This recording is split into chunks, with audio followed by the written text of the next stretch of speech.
வணக்கம்ங்க. இன்றைக்கி வெள்ளிக்கிழமை. இன்றைக்கி நம்ம மாடி தோட்டத்தில் இன்றைக்கி நிறைய வேலைங்க. மாடி தோட்டத்தில் இல்லை, பால்கனி தோட்டத்தில் வேலை. அதுக்கு முன்னாடி இன்றைக்கி அழகழகான பூக்கள், காய்கள் பாருங்கள்.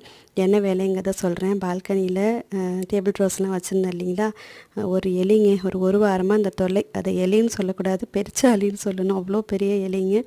தொட்டி வந்து மண்ணில் சுரண்டி போடுறது, செடிகளை கட் பண்ணி போடுறது, இதே போல் இருந்துச்சு. அதனால் நான் துளசி, கற்பூரவள்ளி அதை மட்டும் வச்சுட்டு டேபிள் ரோஸ் தொட்டி எல்லாத்தையுமே எடுத்துகிட்டு வந்துட்டு அது எல்லாத்தையுமே கொட்டி காய வச்சுருக்கேங்க. அந்த தொட்டியும் கழுவி வச்சுருக்கேன். புதுசாக வேறு நட்டுக்கலான்னு சொல்லிவிட்டு. இன்றைக்கும் பாருங்கள், அழகழகான காய்கள் இருக்குது.